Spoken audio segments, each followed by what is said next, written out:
Witam Was, kochani, serdecznie w kolejnym filmie na moim kanale. Witam Was z Pumbą, ale to tylko przywitanie. Cały film nie będzie prowadzony z Pumbą, nie jest to możliwe. Poza tym mój śpioszek jest zmęczony. Ale witam się z Wami w nowej serii Nowości perfumowe.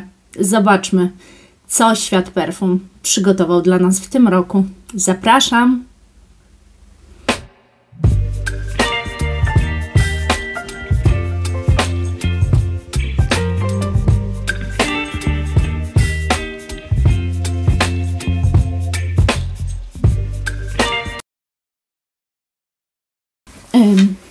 Będziemy tu mówili o nowościach, które się pojawiły w 2024 roku i ponieważ jest to pierwszy taki odcinek u mnie na kanale, to chyba jasnym jest, że zaczniemy od początku tego roku, więc akurat w tym filmie pewnie będzie tego sporo.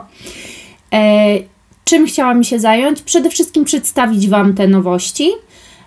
Następnie, jeżeli będę w stanie i będzie taka informacja, jeżeli to jest jakiś flanker już perfum, albo może reformulacja perfum, to będę Wam po prostu mówiła dlaczego, albo co się zmieniło względem tamtych perfum, troszeczkę jakichś porównań też zrobić.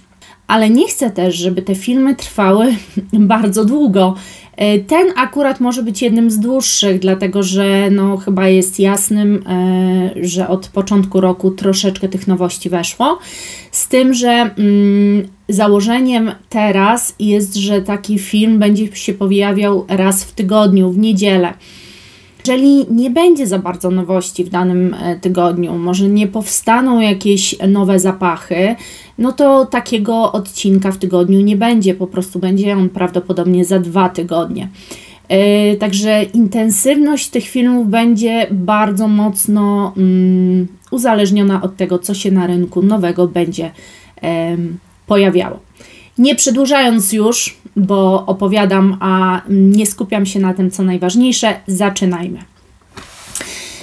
I pierwsze, o czym Wam powiem, pojawił się nowy zapach, słuchajcie, i jest to zapach Caroliny Herrera. Caroliny Herrera Good Girl Blush Elixir. I jest to oczywiście flanker istniejących już Good Girl Blush perfum. Czym one się różnią? Tak naprawdę tylko i wyłącznie jedną nutą bazy, czyli tak naprawdę jedną z ważniejszych też nut, bo to jest nuta, która odpowiada za trwałość perfum. I tutaj pojawia się obok wanilii patchouli. Co patchouli może dać tym perfumom? No według mnie takiej ziemistości, jakiejś takiej ostrości, dymności, z tym patchouli mi się kojarzy, także one były takie bardzo delikatne, według mnie słodsze, a teraz prawdopodobnie przez tą patchoulę będą miały po prostu mocniejszego kopa. Myślę, że nie celuję w ten zapach. Ogólnie flankery mnie jakby nie interesują, jeżeli chodzi o Good Girl. Podstawowa wersja bardzo mi się podoba, każda inna mam wrażenie, że jest coraz bardziej wymydlona i coraz bardziej taka spłycana, więc nie jest to chyba nic dla mnie. Ja pasuję i nie jestem zainteresowana. Następne perfumy to jest, słuchajcie, Armani My Way Nectar. To są perfumy i to jest kolejny flanker już znanego My Way i zresztą Wam też opowiadałam, że to są jedne z moich ulubieńszych perfum, bo to są bardzo perfumy owocowe, które są bardzo letnie, ale jedne z nielicznych, które są aż tak mocno trwałe, są ultra trwałe. I tutaj w tych perfumach zmienną jest tak naprawdę, nawet tak jak oni pokazują na swoich zdjęciach, to jest to po prostu gruszka. Gruszka, ale też jest troszeczkę wzmocniony jaśmin w tych perfumach. Jest też dodatek liści fiołka, co Co może to dać tym perfumom? Moim zdaniem będą bardziej eleganckie dzięki temu, bo nie będą już tak owocowe, będą na większe okazje według mnie dzięki temu. Oczywiście, no trzeba by było się przekonać, bo wiecie, to... Ja Wam tak tylko opowiadam, jeżeli chodzi o nuty. Natomiast liście fiołka i ten wzmocniony jaśmin znajdują się w nutach serca, a nuty serca są to najważniejsze praktycznie nuty pod względem zapachu w perfumach, jeżeli chodzi o to, co czujemy, o wyczuwanie. Więc jeżeli w nutach serca jest coś, czego na przykład nie lubimy, zapach, jakiś kwiat, którego nie lubimy, no to raczej nie powinniśmy po te perfumy sięgać, dlatego że prawdopodobieństwo, że one nam się nie spodobają, jest bardzo duże. Głównie te nuty będą przez większą część czasu, kiedy te perfumy będą na nas leżały, będą przez nas wyczuwalne. Dlatego te liście fiołka mogą tu grać większą rolę niż ta gruszka, która jest w nutach bazy, która jest w nutach głowy.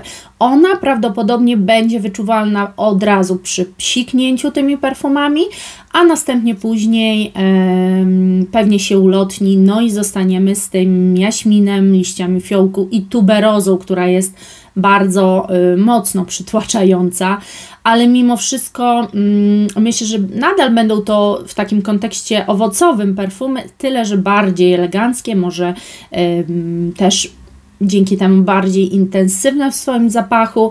Czy jestem zainteresowana My Way Nectar?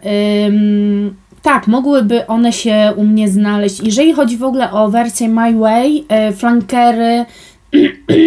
W tej wersji flankery wydają mi się być bardzo ciekawe i ta wersja tym, że jest tutaj liść fiołka, który powoduje, że mam takie małe nadzieje, że będą to takie bardziej eleganckie perfumy niż podstawowa wersja. Tymi perfumami jestem zainteresowana. Kolejnymi perfumami to jest Viktor & Rolf Flower Bomb Tiger Lily Eau de Parfum. To jest ich stała seria, mam wrażenie, Flower Bomb, natomiast nie jest to flanker, to jest po prostu seria perfum o różnym wydźwięku zapachowym. I te perfumy, słuchajcie, mają być i orzeźwiające, i zmysłowe. I nuty głowy mówią o mleczku kokosowym i bergamotce, czyli już jakieś owocowe, na bazie jakiejś mlecznej. Nuty serca jest to lilia tygrysia, jaśmin wielkokwiatowy frezja oraz nuty bazy mango i benzoes. Więc wydaje mi się, że są to słodkie perfumy dzięki tej słodkości mango. Z tym, że wyczytałam też, że głównym składnikiem ilościowo w tych perfumach jest lilia tygrysia, czyli one będą bardzo liliowe praktycznie przez całe leżenie na naszej skórze, bo jest to ta lilia w nutach serca. Jeżeli nie lubicie, nie wiem jak lilia tygrysia dokładnie pachnie, wiem jak lilie pachną, ja uwielbiam zapach lilii, kocham po prostu. One potrafią być czasami podane w sposób dosyć sztuczny, więc nie mam pojęcia jak zostało to tu skomponowane, mało tego też jest ten dodatek tygrysia, nie mam pojęcia co to może oznaczać, ale same nuty wskazują na to, że mogą to być bardzo ciekawe perfumy. Za też myślę trwałość tych perfum będzie odpowiadał ten benzoes, który jest oczywiście w nutach bazy, czyli w nutach trwałości, ale chodzi o to, że benzoes ma to do siebie, że potrafi zbudować trwałość perfum. Jak jest w rzeczywistości? No to jeżeli ktoś lubi serię tą właśnie Viktor & Rolf Flower Bomb, to może warto się tymi akurat właśnie, tą wersją Tiger Lily, zresztą widzicie nawet tu jest Tiger Lily w nazwie, także one są bardzo tutaj wyczuwalna musi być ta nuta. Jeżeli jesteście fanami tej linii perfum Viktor & Rolf, to myślę, że to mogą być bardzo ciekawe perfumy. Czy ja sama jestem zainteresowana, mogłyby się u mnie znaleźć na liście do kupienia te perfumy? Nie, ogólnie nie jestem fanką Viktor & Rolf Flower Bomb. Dlaczego? Miałam kiedyś próbki, nie skradły mojego serca, po prostu dosyć dla mnie były płytkie w swoim zapachu, takie bardzo płaskie, z tym, że muszę przyznać, że ta tygrysia lilia mnie dosyć mocno zachęca z tego tytułu, że lilię uwielbiam, tylko nie wiem, co to jest ta tygrysia, więc uznajmy, że jestem zainteresowana próbką i zweryfikowaniem tych perfum, a dalej no to już bym musiała zdecydować na podstawie tej próbki. Kolejne perfumy, a to są perfumy marki Valentino. Ja z Valentino perfumami miałam styczność i miałam chyba próbki większości tych damskiej wersji i to jest, słuchajcie, akurat Born in Roma Green Extravaganza. Jest to opisane jako dla niej i dla niego, ale w niektórych miejscach i chyba też u nich na Insta postaram się to znaleźć, jeżeli mi się uda, było, że głównie z myślą o mężczyźnie. Natomiast jest właśnie też wersja damska Roma i chyba ta wersja najbardziej zapachowo mi się podoba, chociaż na mnie Valentino nie jest zbyt trwały. Są to bardzo prosto złożone perfumy, nie ma tu nie wiadomo ile nut zapachowych. Na nuty głowy składa się tylko kalabryjska bergamotka, na nuty serca akord kawowy, a w nutach bazy jest vetiveria. Więc faktycznie te nuty wskazują troszeczkę na męską stronę. Wydaje mi się, że nie jest to zapach dla tych, którzy zapachu kawy nie lubią. Takich osób jest kilka. Ja kiedyś do takich osób należałam. Też nie piłam kawy przez to, że przeszkadzał mi jej zapach. Natomiast bardzo to się zmieniło i myślę, że zapach kawy jest czymś bardzo pobudzającym. Tak to ujmę dyplomatycznie. Nie jest to, słuchajcie, zapach, po który ja bym sięgnęła i którym jestem zainteresowana, dlatego że esencja vetiverii w nutach bazy dla mnie świadczy o tym, że one na mnie nie będą po prostu trwałe, a jednak chciałabym celować w perfumy, które przynajmniej tę całodzienną trwałość na mnie mają. Także nie jest to mój cel. Kolejne perfumy to jest Jean Paul Gaultier Le Beau Paradise Garden, La Belle Paradise Garden i to jest w ogóle wersja oczywiście perfum męskich, ale to jest cała taka powstała seria, było La Beau Aromatic Woody, było Le Beau Le Parfum Amber Woody i to jest teraz właśnie ta wersja La Beau Paradise Garden i to jest Green Aquatic Woody i to są generalnie bardzo mają być zielone, tropikalne mocno perfumy, które leżą na drzewie sandałowym fasolce tonce, to jest odpowiedzialne za trwałość tych perfum. Natomiast kokos ma być słony, czyli jakby ma przywoływać słoność pewnie wody morskiej, ponieważ tutaj nutami głowy, słuchajcie, są nuty wodne głównie, mięta, imbir, świeża zieleń. Myślę, że będą to strasznie świeże i zielone perfumy. Zastanawiam się, czy jednak te perfumy fajnie by też nie wybrzmiewały na kobiecie, ponieważ nuty nie wskazują na 100% męskie perfumy. Myślę, że ja bym się w tych perfumach odnalazła i z chęcią, gdyby była próbka, bardzo chętnie bym ich wypróbowała, bo jak wiecie z ostatnich moich filmów, zielone nuty, no świeże zielone nuty, zielone perfumy, bardzo się w nich lubuję, coś fantastycznego. Następne perfumy to jest Lancôme La Nuit Trésor La Parfum, czyli tak naprawdę flanker, bo te perfumy istnieją, tylko że zostały dodane La Parfum. Ma to być intensywniejsza wersja La Nuit Trésor i teraz ja mam La Nuit Trésor i ci, co mnie oglądają, wiedzą, że ja je kocham za to, jak gourmandowe są. I się tak zastanawiam, słuchajcie, czy te też będą. Marka informuje o tym, że perfumy zostały wzmocnione gorzkim kakao. I one dla mnie były ta wersja podstawowa jest bardzo gourmandowa przez czekoladę, która się tam znajduje, praliny. Natomiast przez dodatek tego gorzkiego kakao mam takie wrażenie, że boję się, czy tej gourmandowości takiej nie stracą, ale jest to na tyle intrygujące, bo z drugiej strony mogą się okazać przez te gorzkie kakao naprawdę mocniej, intensywniejsze. To jest tak samo, troszeczkę wiecie, gorycz podbija nieco czasami słodycz. To jest tak, jak robicie ciasto i do ciasta, do wszystkiego praktycznie szczypty soli dodajecie, żeby wybić cukier, smak cukru. Moim zdaniem to może być taki efekt, że gorzkie kakao może podbić jeszcze bardziej pralinowość czy gourmandowość tych perfum. Jestem zainteresowana, powiem szczerze, nawet bardzo. I kończą mi się moja podstawowa wersja La Nuit. Z chęcią bym wypróbowała tą nową. Kolejne perfumy są z marki Narciso Rodriguez i to jest Masque Nude. I on ma taką serię perfum Masque Noir Rose, z tego co kojarzę. Ja miałam próbkę tego Masque Noir. To są na mnie perfumy kompletnie niewyczuwalne, nawet od razu po pszczyknięciu, ja po prostu tego zapachu nie czuję. Nie można powiedzieć, że Masque Nude jest jakimkolwiek flankerem. Nie jest flankerem, są to nowe perfumy po prostu.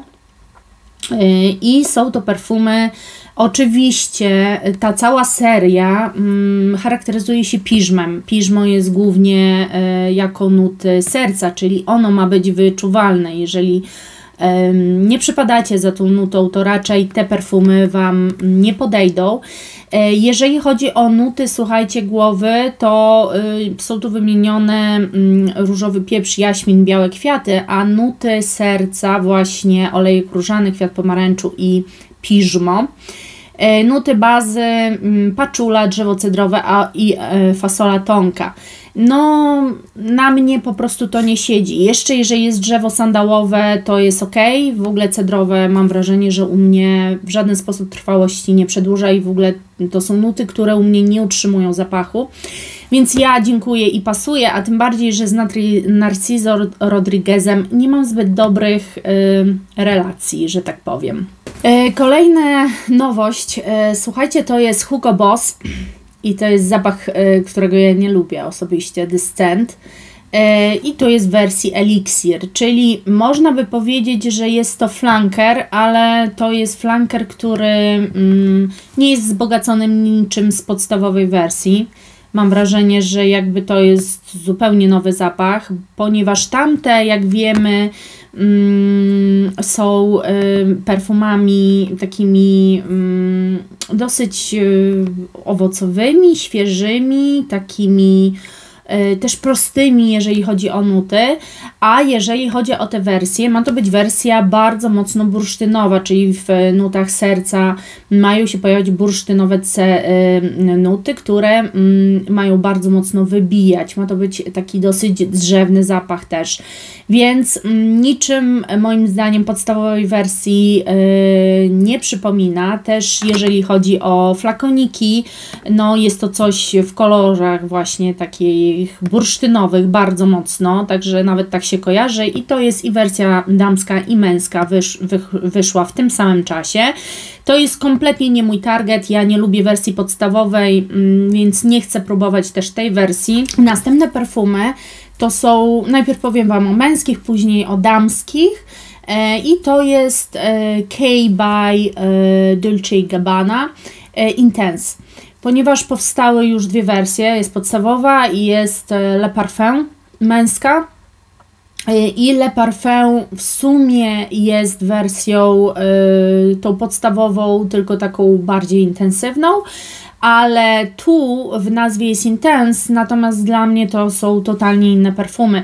Tamte perfumy są perfumami bardziej owocowymi, ta wersja jest bardziej, no mocno bardziej męska, tak mi się wydaje, dlatego że no, występują tu nuty skórzane, jest bardziej więcej nut drzewnych, jest figa, szafran, więc są to bardzo takie moim zdaniem intensywne, mocne perfumy, bardzo kojarzące się z mężczyzną. Wydaje mi się, że mogą to być następne perfumy, którymi ja się zainteresuję dla mojego partnera, bo jak wiecie mam wersję Q, o której właśnie też powiem, ponieważ wersja Q damska, oprócz tego też flakoniki są boskie, po prostu flakony mi się podobają, petarda.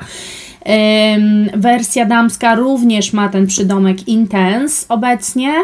Ta wersja damska jest bardziej flankerem, to znaczy ona jakby pozostaje w większości tych nut, które była, z tym, że jej kierunek aż tak mocno się nie zmienia, ponieważ tu po prostu zintensyfikowano pewne części nut, które już były i tak na przykład była wiśnia, więc jest teraz czarna wiśnia, był heliotrop, więc to pozostaje jakby, ale też do tych nut serca dochodzi, słuchajcie, bursztyn.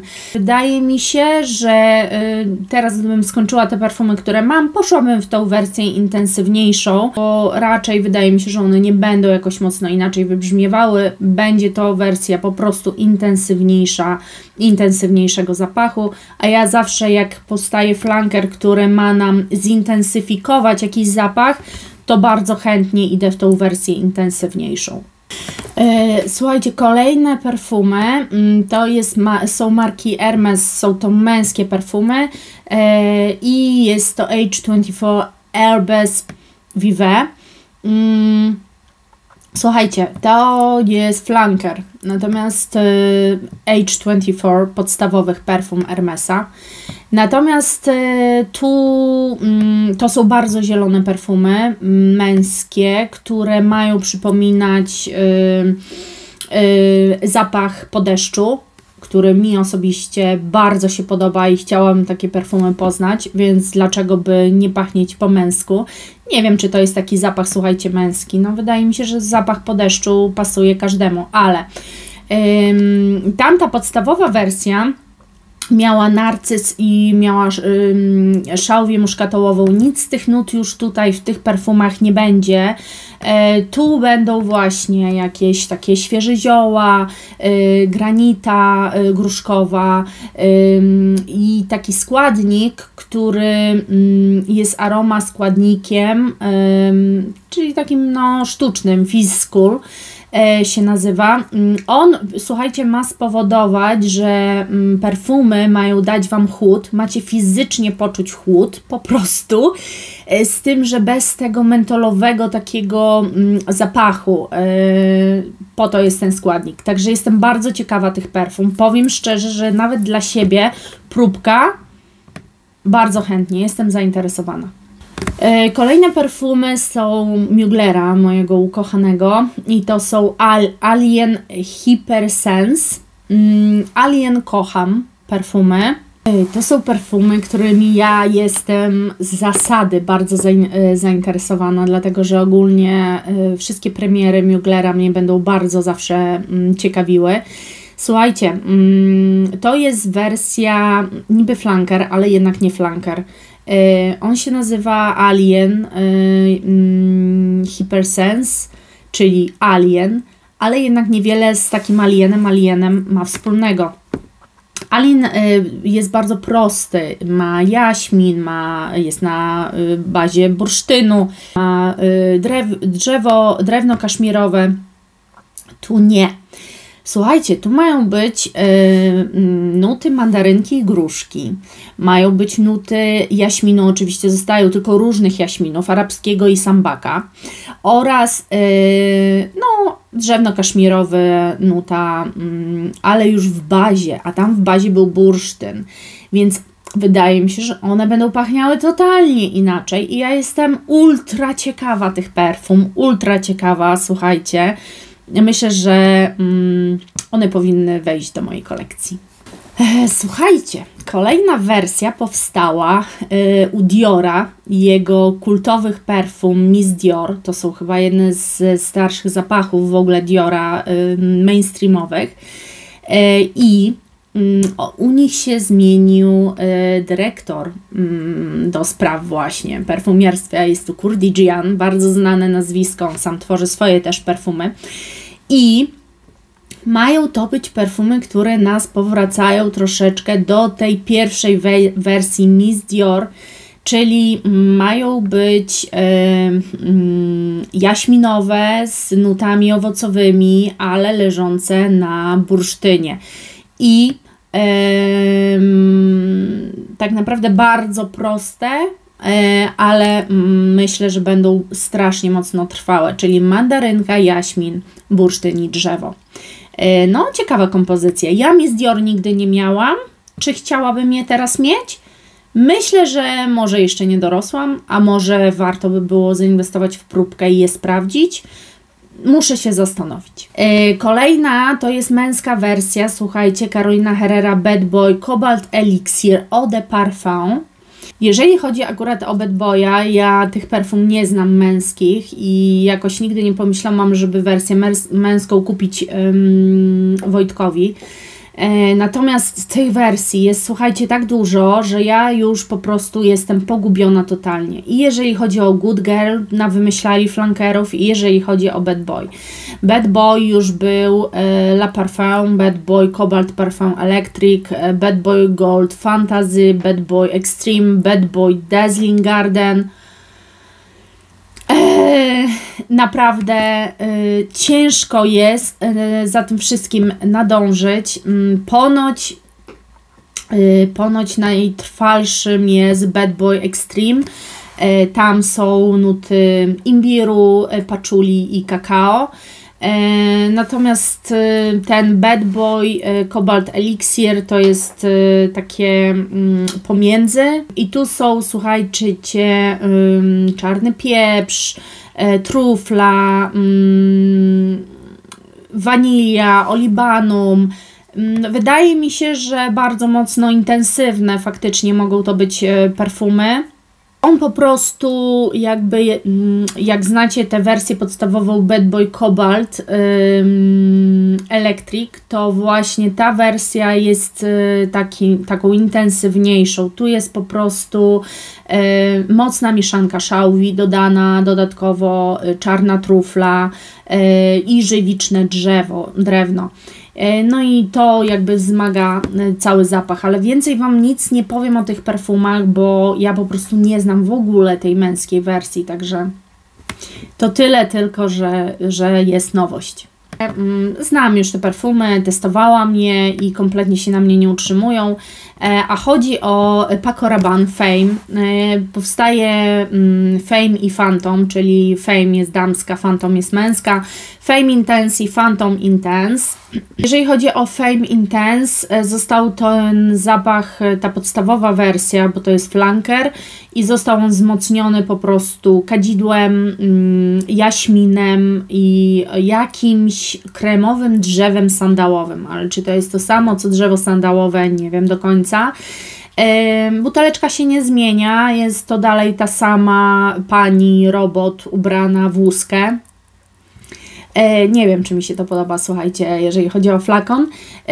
Tak jak mówię, wydaje mi się, że przez to, że jest tu te kadzidło i słoneczny jaśmin, być może mogą te perfumy już na mnie brzmieć lepiej. To w ogóle wybrzmiewać, bo to jest, ta podstawowa wersja ma przepiękny zapach i tak jak na przykład popsikam na jakiś kartonik, to się utrzymuje cały dzień, jest naprawdę fantastyczny, tylko nie na mnie. Na mnie się kompletnie nie utrzymuje, więc ta wersja być może w końcu dałaby radę na mnie. Muszę spróbować próbki i wtedy zdecydować. Flakon mi się nie podoba, ale Wiecie, ja mam też takie perfumy, z których flakon nie robi szału, ale perfumy robią, więc nie do końca też jakby zwracam na to uwagę, ale o moich jakichś tam preferencjach mogę Wam tutaj też powiedzieć.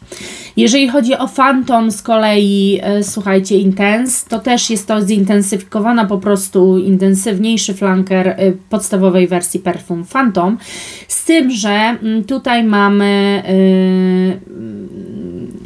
jakby dodany bursztyn, lawendę, wanilię, więc też mają być po prostu wersją intensywniejszą. Jeżeli właśnie mężczyźni, czy Wy, którzy oglądacie mnie, mężczyźni, mieliście Phantoma, podstawową wersję i też uważacie, że jest taki średni, to z nut, które zostały tu zintensyfikowane, wydawałoby się, że faktycznie będzie to wersja intensywniejsza. Powoli już dobiegamy do mety, jeszcze chwilę, wytrzymajcie. Następne, słuchajcie, marka to jest Zadig & Voltaire i oni wydali swoje nowe perfumy This is Really Her i This is Really Him, czyli wersja damska i wersja męska. Jeżeli chodzi o wersję damską, ogólnie Zadig & Voltaire ma taką linię perfum This is, a teraz zostały wydane po prostu This is Her, This is Him.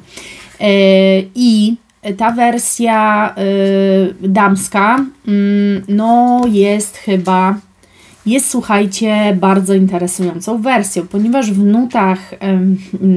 nutach głowy jest różowy pieprz bazylia, w nutach serca jest róża kasztan, a w nutach bazy jest miód, paczula i wanilia. Ja sobie wyobrażam, jak one muszą być pięknie poprowadzone słodyczowo, to znaczy podejrzewam, że i róża i kasztan bardzo uspokajają te takie słodsze nuty, które są w bazie. Myślę, że to mogą być perfumy na mnie bardzo trwałe, bardzo mnie intrygują, jeszcze nie wiem, czy je chcę, ale mnie zaintrygowały. Wersja męska z kolei to jest, słuchajcie, po prostu grapefruit, musująca cytryna. Nie wiem, co to jest na przykład w nutach bazy, jest Palo Santo. Jeżeli Wy wiecie, z chęcią się czegoś od Was nauczę. Jest też akord drzewno-bursztynowy, a w nutach serca metaliczny kwiat pomarańczy, więc myślę, że to są po prostu owocowe perfumy na bursztynie. Też mogą być ciekawe, bardzo bym chętnie zerknęła w jakiejś perfumerii, powąchała, czy faktycznie mój facet, chciałabym, żeby mój facet tym pachniał. This is really her, this is really him. Ja jeszcze nie wiem, ale brzmi bardzo interesująco. No, przejdźmy do marki, której jeszcze nigdy nie próbowałam, ale słyszałam o marce Nina Ricci. I chodzi o Nina Illusion. Słuchajcie, to jest słodko wyglądający flakonik. Wydają się i charakterystyka tego flakonika mówi o tym, że jest to strasznie mocno, bardzo mocno kwiatowy zapach, ale nuty już wcale tak o tym nie świadczą. Bo w głowie jest cytryna, yuzu, różowy pieprz, w sercu kwiat pomarańczy, malina i baza paczula, wanilia. I chyba je chcę. Słuchajcie, one mają chyba wszystko. Ja kocham nuty malin, kocham Muglera Angel Novel, więc jakby to maliną stoi. Uwielbiam nuty wanilii, wanilia z maliną, bombastyczne. Ale jest też kwiat pomarańczy przełamujący, jest cytryna przełamująca, różowy. No, jestem strasznie, powiem Wam tak, lądują na mojej liście, ale oczywiście wolałabym zdobyć próbkę i najpierw je wypróbować. No i przejdźmy do oczywiście Guerlain Aqua Allegory, bo też 2 zapachy w tym roku już wyszły i wyszło Flora Bloom i Flora Bloom Forte. Słuchajcie, one wyglądają przepięknie, flakony, ja się kocham po prostu w tych flakonach i to są nowe zapachy, ogólnie cała koncepcja Aqua Allegoria jest taka, że mają to być zapachy natury i naprawdę jeżeli powąchacie, weźmiecie jakieś próbki, powąchacie, to one nie mają super trwałości, niestety, dlatego że właśnie to są zapachy natury, nie siedzące na jakiejś słodkości, bo Są to te akurat zapachy dwa. Jak sama nazwa mówi, Flora Bloom, są bardzo mocno kwiatowe. To, co mnie zachwyca, że jest tutaj irys i fiołek w jednym. Jak wiemy, irys i fiołek potrafią zrobić z perfum cud. I właśnie ja na taki cud w tych perfumach liczę. Jeżeli chodzi o nuty, to w głowie jest bergamotka, limonka, mango, w sercu tuberoza, absolut tuberozy, róża, nuta irysa i nuta fiołka. Wyobraźcie sobie w nutach serca te dwie nuty. Boże, po prostu szok. I w bazie piżmo drzewo sandałowe, ekstrakt z kokosu. Tak jak mówię, zero słodyczy. Mango ewentualnie. Może tu dać jakąś słodycz, ale ona jest w głowie, więc raczej wybije się, nie jest bazą, nie niesie zapachu, tylko będzie takim zapachem pierwszym, który po psiknięciu prawdopodobnie wyczujemy. Jeżeli chodzi jeszcze o tę wersję Forte, to ona się różni tylko, słuchajcie, migdałem. Tam jest bergamotka, a tutaj jest po prostu migdał i to jest jedyna różnica w tych perfumach. Więc te nuty głowy wydają się być słodkie, a dopiero później ma nadejść ta świeżość. No wiecie, co ja myślę o Guerlain i akurat o serii Aqua Allegoria, także myślę, że jestem na tak. Zostały nam jeszcze dwa zapachy, przejdźmy przez to szybko. Pierwszy, słuchajcie, to jest Lancôme La Vie est Belle Rose Extraordinaire. I twarzą Lancôme, jak wiecie, jest Julia Roberts, którą uwielbiam. Jej uśmiech jest cudowny i jest bardzo pozytywną, fajną osobą. Taką się wydaje, bo oczywiście jej nie znam, ale zawsze jakieś wrażenia o tych osobach znanych mamy, więc o niej mam bardzo pozytywne wrażenie. Fajnie, że reklamuje to swoją twarzą. I tak jak mówię, La Vie est Belle miałam podstawową wersję, do której już bym nie wróciła, tylko chciałam kupić flanker. I ta wersja oczywiście oprócz tego, że różni się buteleczką, bo jest na buteleczce kwiat, który jest no, znamienny dla marki Lancôme, jest twarzą marki Lancôme, jest logo marki Lancôme. To symbolizuje, że będą to kwiatowe, mocno prawdopodobnie różane perfumy, ale już Wam mówię. Ma tu być skoncentrowany irys, ma być świeża woda różana, zmysłowy absolut damascencki i akord róży kosmicznej. Co to oznacza? Syntetyk po prostu jakiś stworzony, gdzie perfumiarz miał jakąś wizję takiej róży. No i oczywiście bazą niosącą to wszystko ma być piżmo. Czy ja chcę tego flankera spróbować? Nie wiem. Słuchajcie, nie mam pojęcia, nie wiem. Jakoś po prostu nie ciągnie mnie aż tak do tych La Vie est Belle. Bardzo lubiłam podstawową wersję i mówię, że pewnie do jakiegoś flankera wrócę. Natomiast czy to będzie ta najnowsza wersja? Na dziś powiem, że nie. I ostatnie, słuchajcie, perfumy. To jest Tom Ford i to jest Oud Wood. Jeżeli chodzi akurat o Toma Forda, to ja tych jego udowych perfum nie mogę znieść. Ja mam 2 flakony perfum Toma Forda. Jest to Bitter Peach i Lost Cherry. I uwielbiam je. Natomiast tych udowych ja nie mogę przez to przebrnąć. Po prostu jak ktoś kocha oud, no to super. Ale ja jakoś, no nie wiem, chyba raczej nie. To jest w ogóle oczywiście flanker perfum, które już istnieją. Ta wersja ma być bardziej dopracowana. Ma być czystszą wersją tej podstawowej, czyli ma tak nie kłuć po nosie. Ma być bardziej pudrowa od oryginału.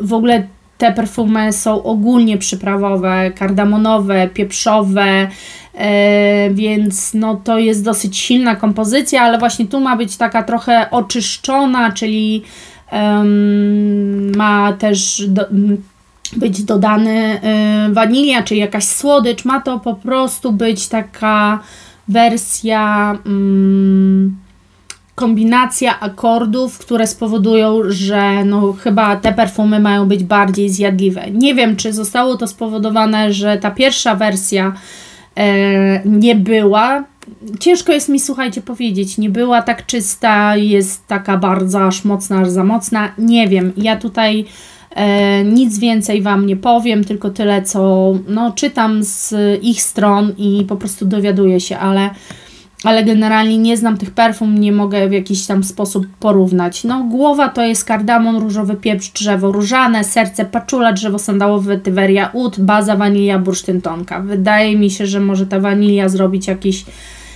no to są na 100% strasznie mocarne perfumy i ta wanilia może to wszystko w jakiś sposób w ogóle przełamać, bo wydaje się to ciężkie. Także kochani, ja za dzisiaj serdecznie Wam dziękuję. Mam nadzieję, że spędziliście bardzo miło ze mną czas. Może trochę przydługi ten film, ale myślę, że ciekawy, przynajmniej dla osób, które interesują się perfumami. I koniecznie w komentarzach napiszcie mi, na które z nowości perfumowych Wy chcielibyście mieć w swojej kolekcji. Za dzisiaj serdecznie dziękuję i do zobaczenia do wtorku. Buziaczki!